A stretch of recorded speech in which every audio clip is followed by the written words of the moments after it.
Katika kitabu cha Wakorinto wa pili sura ile ya 11 tunasoma mstari wa 29. Maandiko yanasema, baghaili ya mambo ya nje yako yanijiayo kila siku ndiyo maangalizi ya makanisa yote. Mtume Paulo, pamoja na kwamba alikutana na mambo mengi sana katika huduma yake na katika utumishi wake, lakini alikabiliwa na mzigo wa wajibu kwa makanisa yote, na alifungua makanisa mengi Mtume Paulo katika kutenda kazi. Na kwa kuwa sitachukua muda mrefu, ninaweza niende moja kwa moja na utake kuelewa kabisa kwamba wewe uliyeokoka, umemwamini Yesu, lazima kuweko mzigo wa wajibu ndani mwako. Na kukiwepo mzigo ndani ya muamini kwa mambo ya kimungu, lazima atawajibikia hayo mambo. Lazima atayawajibikia tu. Kama haupo mzigo, mtu hawezi kuwajibika. Paulo kulikuwa na mzigo, aliwajibika Mtume Paulo. Na kunaweza kukawa na wajibu wa aina mbalimbali, na kila mtu anawajibika sehemu yake. Nazungumza kwa habari ya kuwajibika, wajibu, mzigo wa wajibu. Paulo alikuwa nao kwa makanisa, alikuwa akiyafundisha yakae katika usafi na unyofu wa moyo, yakae katika hali ya kutenda mapenzi ya kimungu. Na alipoona vinaingia vitu ambavyo sio vya kimungu, Paulo aligombana na wanaoleta mafundisho ambayo yapo nje na mapenzi ya Mungu. Wajibu, mzigo wa wajibu. Na jua kabisa wako wanakwaya kanisa hapa, mpo mnaimbia hii kwaya kanisa. Hakuna mtu alikamatwa akafungwa kwamba utaimbia kwaya hii. Kila mmoja alipata msukumo, alipata mzigo yeye mwenyewe moyoni mwake. Akaenda kwa katibu wa kanisa, akachukua fomu, akajaza, tena akajaza na sauti ya pili. Mimi nitaimba sauti ya pili hata kama hajui, ila mzigo ule unamwambia kwamba bwana, si wapo wanaojua sauti ya pili, utajifunza humo. Utakuwa unasimama na wenzako. Na akafanya hivyo. Sasa kwenye kwaya huko kuna mambo fulani ambayo yanakuwa kama wajibu. Na ndio maana unakuta wanasali nyingi, hata kama inawagharimu, wanataka wajitoe, wananua sali kiasi ambacho hata hazihesabiki, ni nyingi. Bwana Yesu asifiwe sana. Kwa sababu kuna mzigo ndani mwao. Kuna mzigo ndani mwao. Na katika huo mzigo, kwa sababu ni mzigo mzuri, Yesu mwenyewe alisema hivi, mzigo wake ni mwepesi, nira yake ni laini. Na anataka watu wajitwishe huo mzigo wa kwake mwepesi. Ila ule wa dhambi anasema njoni niwapumzishe. Ila ule mzigo wa kumfikia yeye na kutembea na yeye, anasema hata nira yenyewe ni laini. Anasema halafu mkiwa na hiyo mtapata raha nafsini mwenu. Na ndio maana kuta kwaya kanisa ni hivyo hivyo. Kwaya ya siezi hapa, kwaya ya kina baba hapa, kwaya ya kina mama hapa, wanawajibikia. Wakati mwingine wanawajibika hata kuacha mambo yao waje kwenye mazoezi. Unakuta Alhamisi wako kule gorofani wanafanya mazoezi kwa ajili ya kumtumikia Mungu, maana wana mzigo ndani mwao kwa ajili ya jambo hilo. Jamani, Bwana Yesu asiwe sana.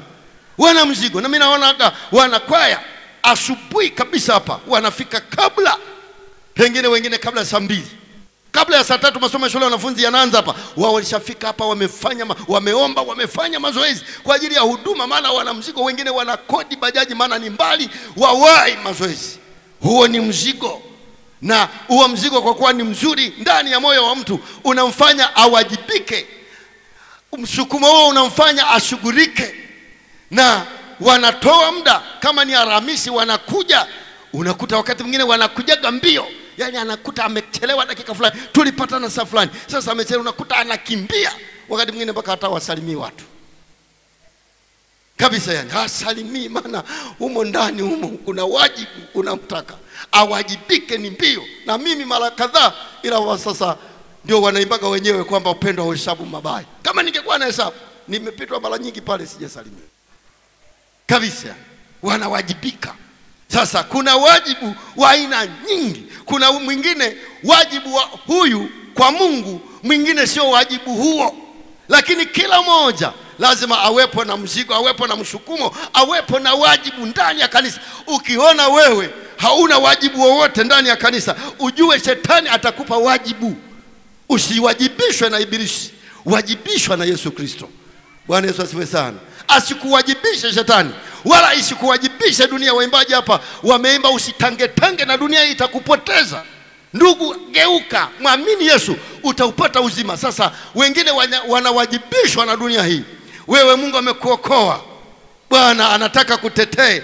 Mama moja, sasa sijamuona leo amekwenda wapi, alikuja ofisini akanisimulia, nikasema Yesu nakushukuru kwa kuniokoa. Maana kwa kweli, unajua watu tunasoma maandiko, kuna watu wanasoma maandiko, tunasoma tu alafu tunaona ni mepesi, lakini kuna wengine walipitia mazingira hayo, wakiyasoma wanakuwa wanaelewa mara mbili zaidi anavyoelewa mwingine ambaye hajawahi kupitia.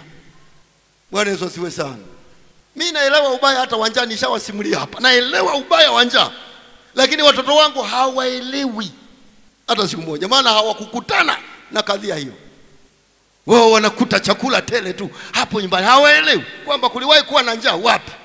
Mimi nilikuwa naweza nikaokota hata punje za mahindi 2 alafu nikazitia kwenye moto nikazila.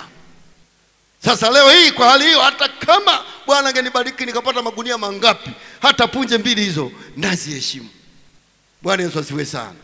Sasa kila mmoja lazima awajibike, na kuna mwingine akisoma maandiko anayaelewa zaidi. Mama mmoja kanisimulia akasema, na ni mama ukimuona anatembea hivi, kwa kweli unasema kwa kweli jamani, Mungu aliumba wanadamu. Lakini akatoka kwenye miji mikubwa akaja kuolewa kwetu huku kwenye mkoa wa Njombe, na kwenye koo zenye fedha na majina makubwa makubwa. Sasa alipoolewa maisha yanaenda, fedha zipo, maduka yapo, kila kitu kipo. Akabahatika kazaa mtoto. Alipozaa mtoto wa kwanza akachukuliwa akapelekwa huko kwenye miungu. Wakamwambia, mama, sasa tunatakiwa tukutambulishe na mtoto huyo atambulishwe kwenye makaburi. Sasa cha kufanya, anasema mazingira hayo walikuwa wamemeta mabondeni na kuna tishi. Anasema kulikuwa na shimo kubwa, halafu hilo shimo kubwa limelengesha, milango imekwenda kwenye korongo kubwa. Wanamwambia utakuna ingiza kuni kwenye tundu hili, halafu hizo kuni zinapoingia kwenye tundu hilo zinaangukia kwenye korongo kwa chini. Alipofanya shughuli hiyo, anasema wakamchukua sasa saa 8 usiku, na wengine watu wanaoabudu miungu wakakoka moto, halafu anatakiwa awe na nguo ambazo wanataka avae yeye. Anasema nikafanya hivyo nikarudi, lakini mazingira yalikuwa magumu. Lakini akitokea sokoni anauza duka, unaona kabisa yani hawa ndio waliobarikiwa. Sasa andiko lile linasema naye alituokoa, akatuhamisha katika nguvu za giza, akatuingiza katika ufalme wa mwana pendo lake. Soma kitabu cha Wakolosai sura 1 mstari wa 13. Huyu akisoma anakuwa anaelewa. Bwana Yesu asiwe sana.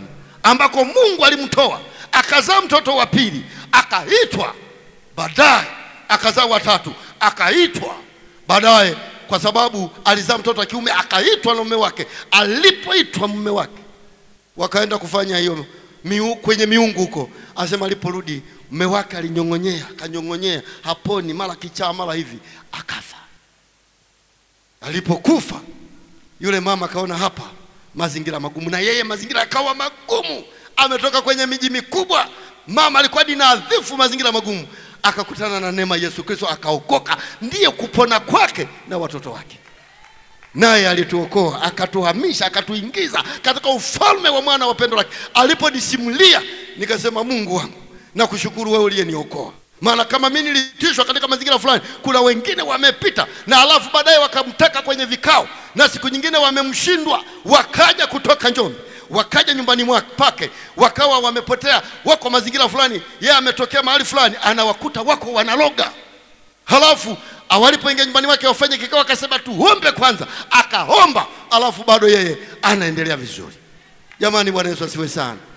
Lakini Mungu ametuokoa, ametutoa huko, anataka sisi tuwajibike kwa yeye. Wako wengine wanawajibika kwa mizimu, na alikuwa ananiambia, anasema sasa wamepukutika watu wengi, mazingira yameharibika, wamebadilisha, wameenda kutafuta miungu mingine. Anasema wakampigia wenyewe, wengine ni mawifi, wakasema tumepata Mungu mwingine mpya, yule aliyetutesa kaua, yule sasa tumeachana naye, tumepata mwingine. Akawaambia siji hata kwenye vikao, wala watoto wangu hamtawaona. Jamani, Bwana Yesu asiwe sana. Nazungumza kwa habari ya wajibu. Sisi tunawajibika kwa Mungu, na wajibu wetu nimesema ni tofauti tofauti. Paulo kama mtume ambaye alikuwa anajua yeye anakaza mwendo anaenda kwa Mungu, lakini hapa amebaki ana wajibu, na siku nyingine akasema yani nina mambo mawili yanasonga. La kwanza niende nikakae pamoja na Bwana, lakini akasema la pili kuendelea kukaa na ninyi bado inahitajika sana, kwa sababu kukaa kwangu hivi ninaendelea kuwahudumia ninyi ili ninyi muendelee kubaki katika furaha. Paulo alikuwa anaelewa hilo, lakini alikuwa anajua bado anawajibika. Narudia tena, siwepo mtu ambaye hawajibiki na lolote.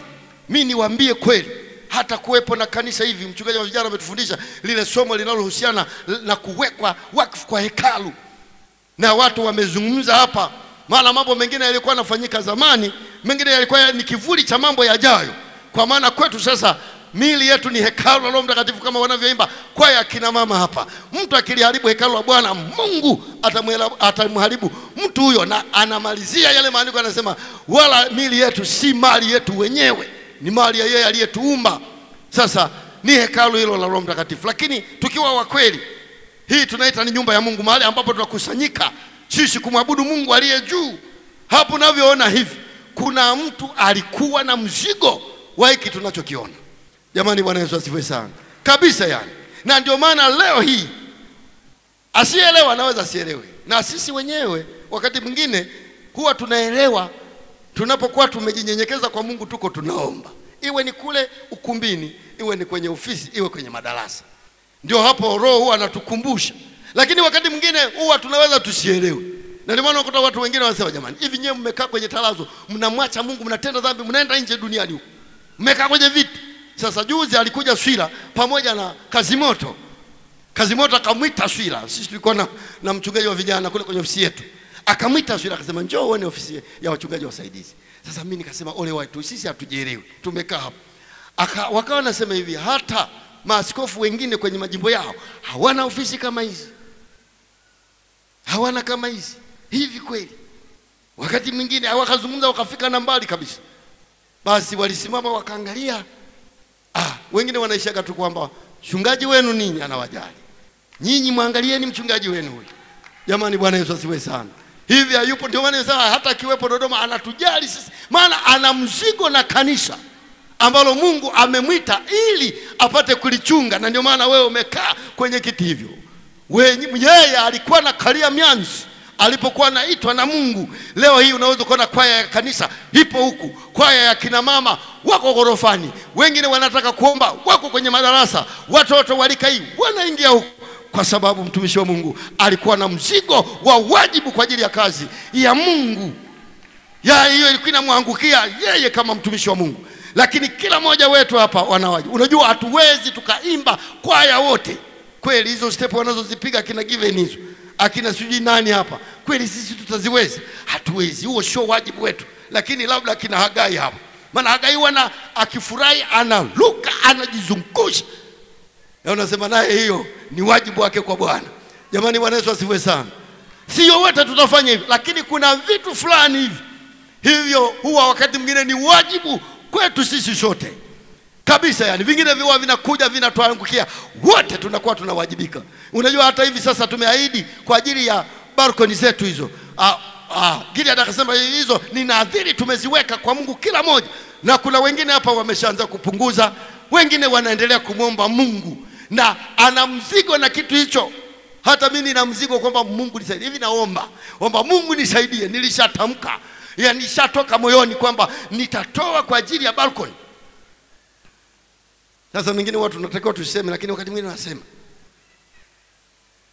unajua kanisa kubwa kama hili lazima nyewe muelewe na mipangilio iliyopo kwa kanisa letu. Sadaka zikitolewa tu zinatumwa makao wazilali sadaka hapo. Yeyote ambaye alitia nia akaahidi ana mzigo, maana wengine ndio wale ambao hicho kitu hakiwahusu kabisa. Hakiwahusu kabisa. Sasa kama akikuhusu kabisa, huna mzigo. Wewe una mzigo na nini? Moyoni mwako una msukumo upi? Maana ni Daudi huyu tunamuona na tumemzungumza asubuhi kwenye somo. Ukisoma hicho kitabu cha Samueli wa kwanza sura ya 7 unaweza kukutana na Daudi anasema naye Daudi wakati ambapo Mungu alikuwa amemstarehesha asiudhiwe na Mungu pande zote, alisema na Nathani, walikuwa wamekaa na Nathani nabii. Anasema hivi kwamba mimi nakaa kwenye nyumba ya mielezi, lakini sanduku la Bwana linakaa kwenye mapazia. Sasa Nathani akamwambia, fanya yote uyaondayo moyoni mwako, maana Mungu yuko pamoja na wewe. Daudi akawa na mpango wa kujenga hekalu kama tulivyojifunza asubuhi. Yani amepata mzigo, amepata msukumo. Muulize mwenzako, wewe una mzigo wowote au una kabisa? Basi kama una kabisa, tutakapokuwa tunamaliza somo hili, umuombe Mungu akupe msukumo, maana kwa kufanya hivyo kuna baraka za ajabu. Daudi akiwa amepata msukumo huu, na kuanzia hapo Daudi, neema ya Mungu kukuleta wewe hapa, hata uwezi ukaielewa. Yani neema ya Mungu huwa haiji kwa kishindo. Yani utajikuta tu siku upo hapo ulipo, utajikuta tu siku umefika hapo ulipo. Jamani, tulikuwa tunasikia ushuhuda na mimi nilielewa maana yake jambo hili. Mama moja alikuwa anatoa sadaka ya shukrani. Sasa nyewe mlisikia mtu mmoja sijui ni nani anatoa sadaka ya shukrani hapa. Amshukuru Mungu amempa gari. Bwana Yesu asifiwe sana. Hata kule kwenye shamba la mchungaji tulikuwa wote. Na siku nyingine nienda kuombea nyumba, amejenga vya ajabu yeye na mume wake. Sasa siku nyingine mchungaji akaniambia, hebu nitafutie namba za mtu fulani, ameagiza gari Dar es Salaam. Sasa nataka yule anayetafuta gari wewe wasiliane. Nikazitafuta kwa mama Elisha namba, akanipatia, zikaenda. Kweli siku nilipofika nikaona gari hapo Lava 4, nikasema bila shaka hapa pana mkono wa Bwana. Mungu katenda. Bwana Yesu asifiwe sana. Sasa neema ya Mungu inapomtoa mtu haina kishindo. Yani unaweza ukaona yani kama haipo hivi. Hata Daudi anapotoka kwa Yese anamwambia, nenda kaangalia kaka zako wa hali gani na mambo yanaendeleaje kule. Inawezekana pengine Yese alifikiri ni yeye kama yeye. Yese alishukumwa na Mungu. Daudi alipofika kule akapata mzigo, kailisha mambo mengine, kayacha mambo mengine. Alipomwona Mfilisti, msukumo na wivu na mzigo ukawa mkubwa, akasema mimi napiga huyo, na akamsaidia Mungu akamwangusha Goliath. Lakini siku nyingine ndio anasema kwa habari ya ujenzi wa nyumba ya Bwana, ni mzigo ulikuwa ndani mwake. Sasa sikia vile Mungu alisema kwa Daudi kupitia Nathani, ambaye walikuwa wamekaa pamoja wanazungumza kwa habari ya kazi ya Mungu, na kwamba Daudi anataka awajibike. Mungu alimwambia mambo mengi, lakini nataka niseme mambo matatu ambayo Mungu alizungumza na Nathani amwambie Daudi. Akamwambia, nenda kamwambie Daudi mtumishi wangu kwamba nilikutoa katika kuandama kondoo wa baba yako. Sasa Daudi anapoenda kule anatumwa na baba yake, hakujua ni neema ya Mungu ipo kazini. Halafu jambo la pili akazungumza, akamwambia, mwambie kabisa kwamba nilikuwa pamoja na wewe kila ulikokuna kwenda. Kila ulikokunaenda Daudi, mimi nilikuwa pamoja na wewe. Na kwa kweli kila alikokuwa anakwenda Daudi sio kulikuwa salama. Wakati mwingine alilala kwenye mapango, anaogopa Sauli atamuua, kumbe na Mungu alikuwa anaingia humo. Wakati mwingine alikuwa anasikia njaa, kwenye njaa hiyo na Bwana alikuwa pamoja naye. Wakati mwingine alikuwa anakimbilia kwa Samueli, anapokwenda kwa Samueli yeye alikuwa haelewi, na ndio maana siku nyingine akafikiri kwamba kati ya yeye na mauti imebaki watu moja tu, atakufa. Lakini Mungu alikuwa pamoja na yeye, na ndio maana siku nyingine akasema, hautakufa, utaishi. Bwana Yesu asifiwe sana. Unapokuwa na mzigo wa kimungu, una wajibu wa kimungu katika mazingira fulani, ujue kabisa Mungu anakuwa pamoja na wewe. Hata kama unaumwa, Mungu yuko pamoja na wewe. Lakini jambo la tatu akasema hivi, na umwambie Daudi kwamba niliwakatilia mbali maadui zako. Mungu anaweza kuwakatilia mbali maadui zako. Mungu anaweza kukatilia mbali ugonjwa wako. Mungu anaweza kukata kila kitu. Halafu wakati mwingine unaweza usielewe leo, utaelewa wakati ujao. Mungu yupo kazini, Mungu anatenda kazi pamoja na wale wampendao. Wewe unatakiwa kuwa na mzigo na wajibu, na hasa yale ambayo Mungu ametaka sisi tu yafanye. Kama nilivyotolea mfano, kama ni ahadi au ni nadhiri tumeziweka kwa ajili ya balkoni, basi kila mmoja kwa msukumo wake akimwomba Mungu kwamba hii ni ya wote. Yani hii, na Daudi aliitisha ule ujenzi aliyotaka kujenga ilikuwa ni kwa wote. Na mimi ninapozungumza hivi nafunga somo hili, sio kwamba nataka ni kuhamasisha. Hapo ninaweza nikawa napita nikakukumbusha tu, na wengine haimbi kwaya lakini ameahidi kwenye balkoni. Huo nao ni mzigo na ni wajibu. Bwana Yesu asifiwe sana. Mpe mkono jirani yako, aongea, umwambie Mungu akubariki kama unawajibika. Yani kabisa, Mungu akubariki kama unawajibika. Na Mungu anaangalia huko kuwajibika kwako. Maana sasa tukiwepo tunamsubiri Bwana kwamba siku moja atakuja kutuchukua, lazima tuendelee kuitenda kazi ya Mungu, tunawajibika. Na unapowajibika Mungu anakuangalia. Asiwepo mtu ambaye hawajibiki kwa chochote. Usikae nyumbani mwa Bwana bila utumishi. Sio wote tutakuwa waimbishaji kama hivi, wana praise huku, hapana. Wengine tutakuwa tunafanya, tunaitikia. Wenzetu wanaimbisha, sisi tunaitikia, sisi tunaruka, sisi tunapiga vigeregere, na sisi tutakuwa tunawajibika kwenye sifa.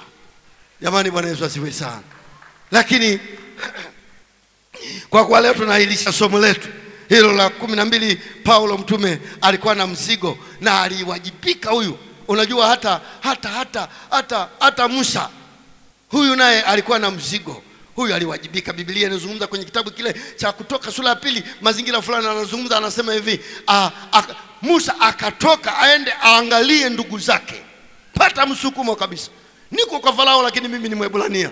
Akaondoka kwa Farao akaenda aangalia ndugu zake. Na alipokuwa anaenda, bahati mbaya kama sio nzuri, akakutana na Misri pamoja na Mwebrania wanapigana. Na Misri alikuwa na mzuru Mwebrania. Halafu Musa akamkamata Misri. Halafu kwa kuwa mzigo ulikuwa ni mkubwa mno moyoni mwake, akamkamata, akamuua, akachimba kaburi, akamzika, akarudi kwa Farao. Maana mzigo ni mkubwa. Wala hajapewa zile amri kule juu kwenye mlima Hebron, mlima wa Mungu, amri inayosema usiue, hajapewa bado. Akaua Misri, akachimba kabla, akavzika. Alafu mzigo ule bado ulikuwa hapo moyoni mwake, anaendelea kuwajibika. Akaenda tena siku nyingine waangalie ndugu zake, akakutana ndugu zake tena wanadhulumiana, ndugu zake wanagombana. Na ndio maana sisi wakati mwingine tunasikia jumbe kwenye nyimbo, habari ya kupendana, habari ya kutokuhesabiana mabaya. Tunasikia kwenye kanisa kwamba watu sisi tuliookoka tunatakiwa kupendana, hatutakiwa kudhulumiana. Mshike mkono jirani yako, mwambie Bwana tupendane. Mwambie hii ndio amri mpya alitupa Bwana Yesu kwamba tupendane, ampendaye ndugu yake ameitimiza sheria. Hatutakiwi kugombana sisi. Bwana Yesu asifiwe sana. Hatutakiwi kugombana wala kuwekeana chuki yoyote. Sisi ni familia ya baba mmoja, Mungu aliyetuokoa kwa damu ya mwanao. Hatutakiwi kugombana wala kuchukiana. Bwana Yesu asifiwe sana. Geukie ndugu yako tena, mwambie tupendane. Yani kabisa. Tena mwambie tuombeane. Mwambie tutiane moyo. Kabisa, yani kwa safari ya kwenda mbinguni lazima tutiane moyo. Sasa Musa akaona wanagombana, akawaambia, "Mbona sasa mnagombana ndugu zangu?" Yule aliyekuwa na mdhulumu mwenzake, Biblia inasema hivi, akamwambia, "Nani aliyekuweka wewe kuwa mwamuzi wetu? Unataka kuniua mimi kama ulivyomuua Misri?" Biblia inasema hivi, akajua kwamba kumbe habari zilikwisha kusikika. Akaondoka akakimbilia Midiani. Muda wa miaka 40 akakaa jangwani akichunga kondoo wa mkwewe Yethro. Lakini Biblia inasema Bwana akamtokea. Yani huko nako Musa, tangu alipokimbia miaka 40 yote haieleweki amekimbia ndugu zake, Bwana alikuwa pamoja naye. Akamtokea kwenye kijiti kilikuwa kinawaka lakini akiteketei, na akasema nitageuka niaone haya maono makubwa. Maana yake nini? Kichaka kinawaka lakini akiteketei. Biblia inasema kwamba Mungu akasema naye, akasema, "Nimesikia kilio cha wana wa Israeli, wamelia mpaka kilio kimefika mbinguni. Yakini nimeyasikia maumivu yao. Nataka ukawatoe wende katika nchi ya ahadi niliyomwapia Ibrahimu, Isaka na Yakobo." Ndio maana tunasoma katika kitabu kile cha Waebrania sura 11 ukianza mstari wa 24, anasema kwa imani Musa alipokuwa mtu mzima alikataa kuitwa mwana wa binti Farao.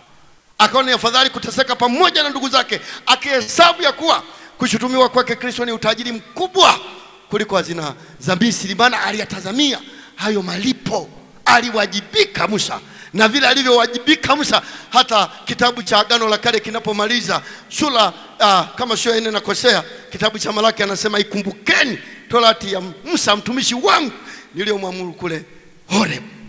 Mungu anapozungumza na Malaki anazungumza kwa habari za Musa mtumishi wake, kwa sababu Musa alikuwa anawajibika. Na siku nyingine alibeba mzigo mzito.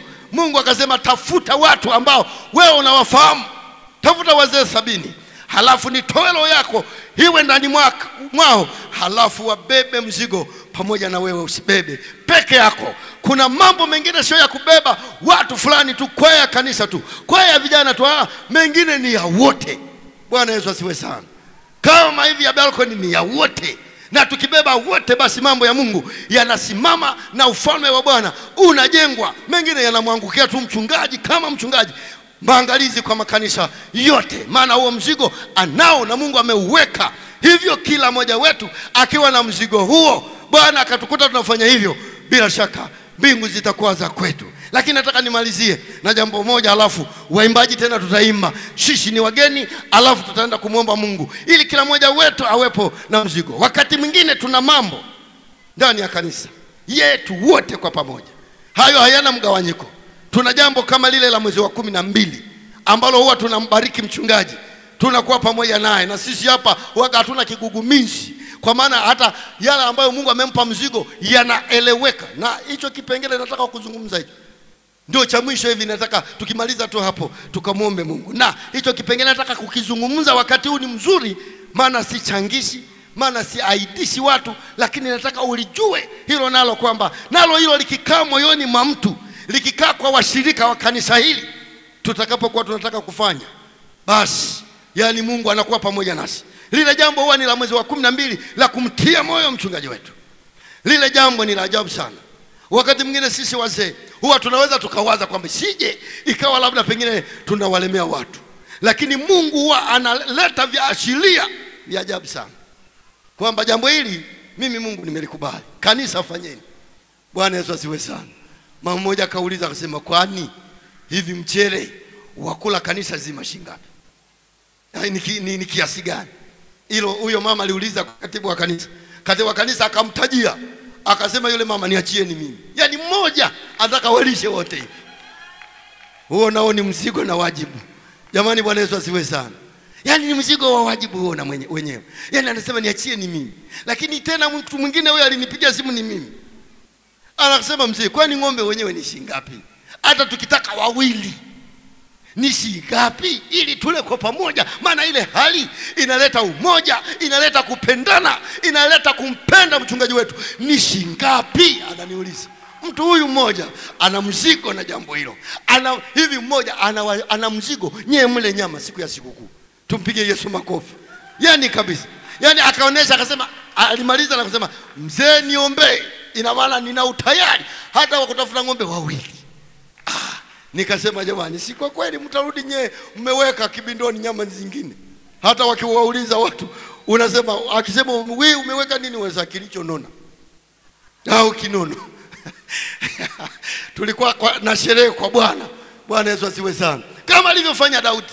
Kama alivyofanya Daudi, aliwachinjia ng'ombe na kinono, watu wakala wakafurahi, akawapa kipande cha mkate, akawa na kipande cha nyama.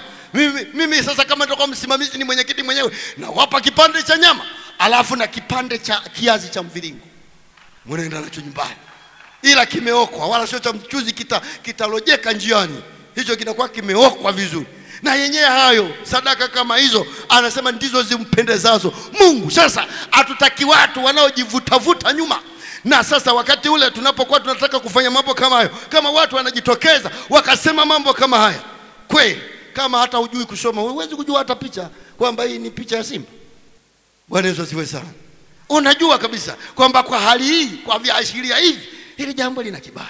Hivi unajua, mimi najua kabisa wana CS hapa, tukimaliza hapa mtabaki hapa, mtakuwa kwenda ukumbini kule. Sasa amepewa cheo wela kule, anaenda na watu wake kule, nyewe mnabaki hapa. Ninajua kabisa mna sikukuu, unavinda usiku mkubwa sana kwenye sikukuu yenu.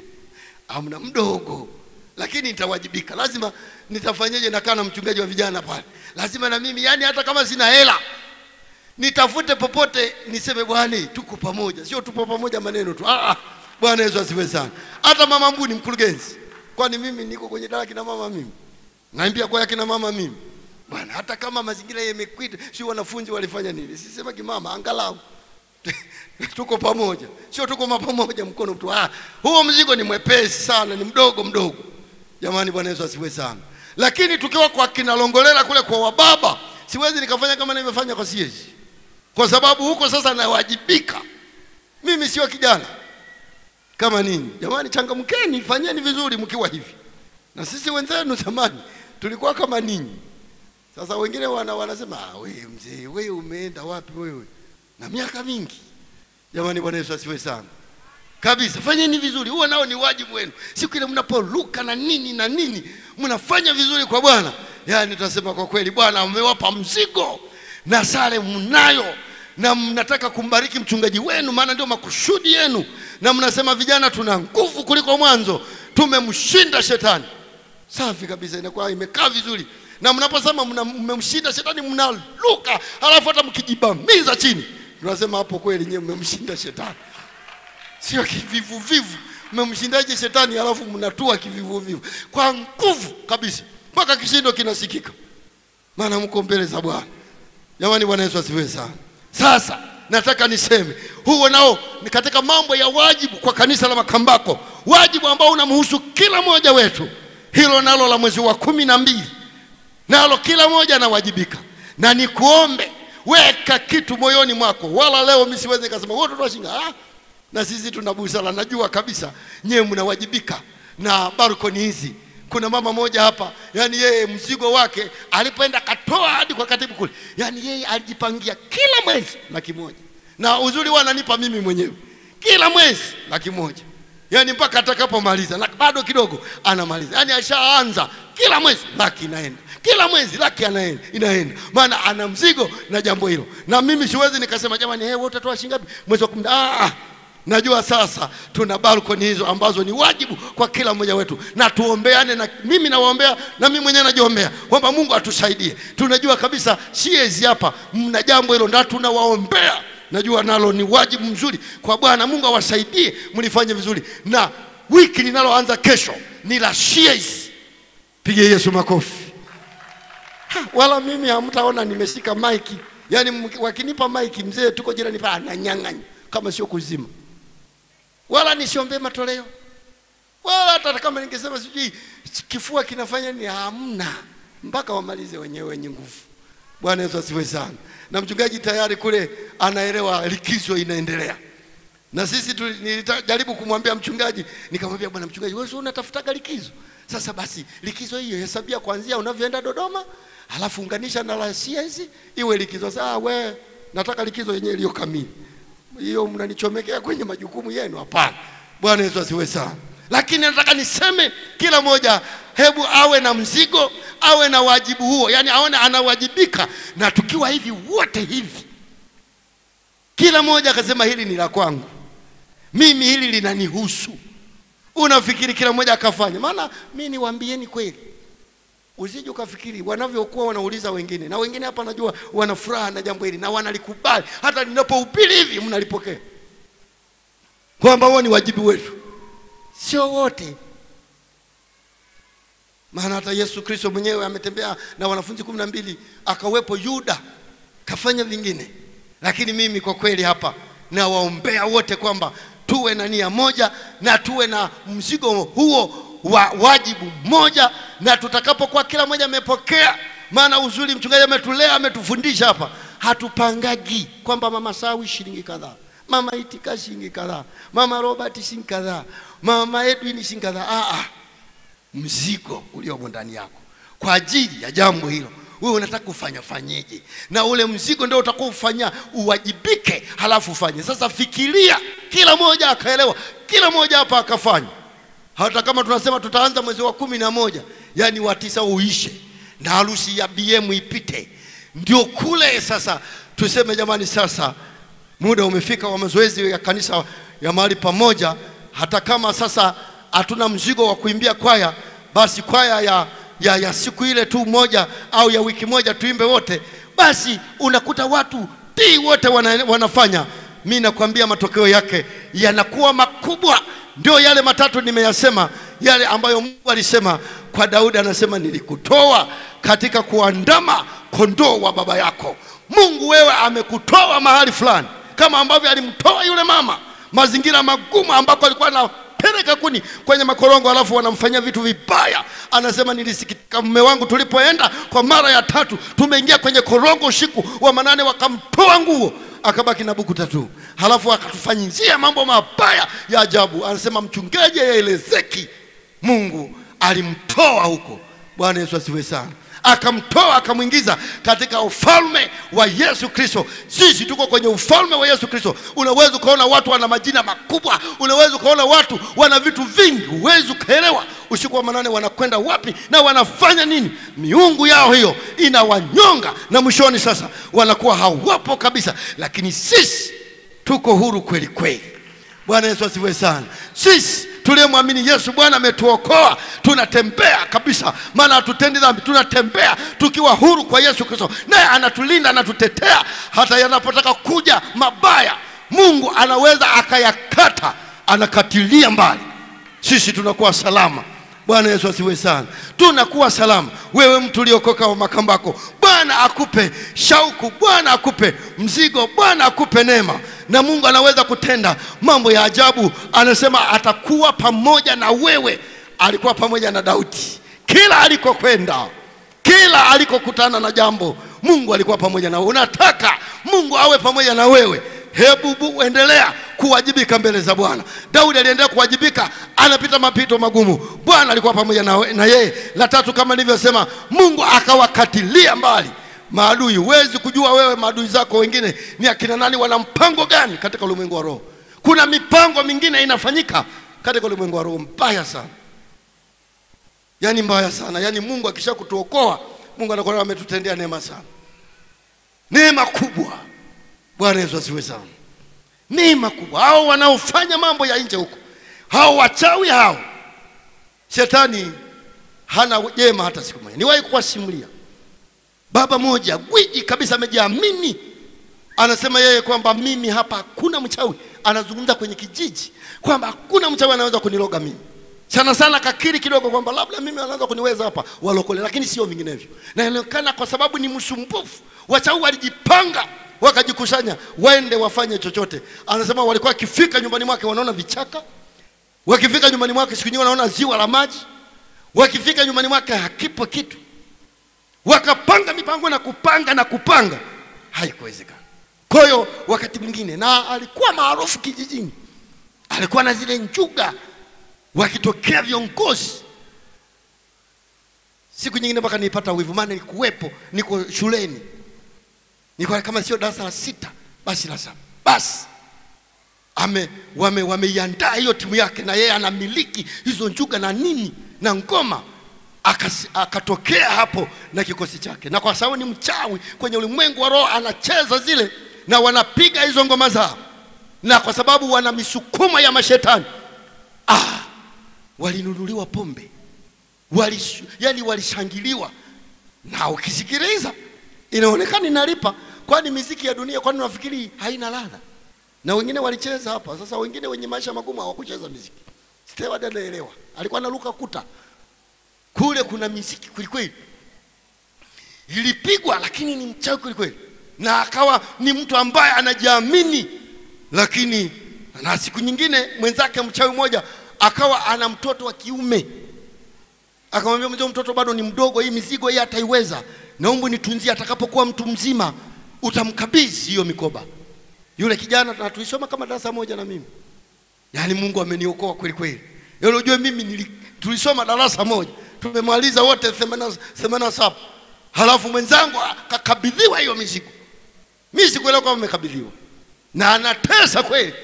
Sasa umri wa mimi, ungefikiri ningekuwa mchawi halafu natesa watu na maisha yake. Maana huyo aliyekuwa amemshikia huyo, iliposhindikana wenzie wakasema huyu kwa maana ya kushindana naye kwenye ulimwengu wa roho, huyu haiwezekani, huyu kwenye ulimwengu wa mwili. Siku nyingine anatengeneza vitindi vyake hapo 7 mchana kama saa hizi. Waliotokea Nazungumza hivi kwa sababu pia polisi walienda saa 7 mchana akiwa na shoka lake, ametoka kutengeneza vitimizi vyake, wakanyang'anya hilo, hakuingia ndani. Mtu mmoja aende atake sijui nini hapo, alipofika pala anaangalia yale mazingira, alichanganyikiwa, asijue sasa anaelekea wapi. Bwana Yesu asifiwe sana. Sisi tunawajibika kwa Mungu, sisi tunatakiwa kumtumikia. Huyo huko nje akufai. Mungu ametuokoa, ametutoa huko, anataka sisi tuwajibike kwa yeye. Tunapowajibika kwa yeye, Mungu anatuokoa. Mambo mengine anakata maadui, hata uwezi kuelewa. Na ninakwambia wakati mwingine na mambo mengi, maana hata huyo mwenyewe ambaye alishika hayo mambo alisababisha siku moja mtu mmoja alifanya kituko cha ajabu, lakini mimi nikanaelewa kwamba dira inatoka mazingira fulani. Wametega kwenye ulimwengu wa roho. Kijana mmoja mdogo tu amejikinai, meoa mwalimu wa sekondari. Sasa kwa sababu zile kazi zinafanyika kwenye ulimwengu wa roho, ni maadui. Wanaposema alikatilia mbali maadui wa Daudi, usifikiri ilikuwa ni mchezo. Aliwindwa kwenye ulimwengu wa mwili na ulimwengu wa roho. Mungu akamsaidia Daudi. Sasa yule kijana alipoona yule mke wake mazingira yamejikinai, akaenda mahali fulani. Mimi nilikutana naye, nikamjenga ndio sababu Bwana, kwa mazingira haya wewe muamini Yesu Kristo. Okoke, umpe Yesu maisha, ndio utakuwa salama, vinginevyo halitajengeka jambo. Akanisikiliza kidogo kwa sababu ni ndugu kwa sehemu. Lakini yule mama alipokuwa ametolokea huko, akarudi akamkuta shambani huko. Na huko shambani kumejitenga, hakuna watu. Yale maroho yale yanayofanya kazi kwenye ulimwengu wa roho yakamsukuma, akapata nia pale pale. Akasema sasa naua, halafu najiua mimi, halafu tukose wote. Hao wanamdanganya huyu, wakose na mimi nikose. Sasa yule mama alikuwa amekuja na katoto kadogo, hakawezi kusema mambo mengi. Na ninamfahamu yule kijana kwa sababu hayo maroho tayari yanatenda kazi, hajaokoka. Alikuwa anaweza akaingia kilabuni akapiga wanaume 7. Sasa mwanamke mmoja, kwa hiyo akasema napiga mara 2 tu nitakuwa nimeshamaliza. Alafu ameandaa kamba, nikishakuua najitundika. Mungu anaposema hivi, alikatilia maadui wenye mipango mibaya kwa Daudi, anakuwa na maanisha. Sasa yule kijana alipokuwa amemuingiza ndani, akampiga kofi. Yule mama kofi moja tu akazimia. Alafu katoto kakamwangalia baba, akasema baba unapiga mama? Kijana yule kikaja kitu fulani. Yule mama akazinduka. Akapiga magoti, akatembelea magoti kwamba sitarudia tena. Yule bwana akajishauri kwamba akiache hicho kitu. Wakalala, maana ni polini, mashambani. Asubuhi kulipokucha, mama aliondoka hapo, akaenda kituoni polisi. Na mimi nilienda. Lakini yote hayo ni mashetani katika ulimwengu wa roho.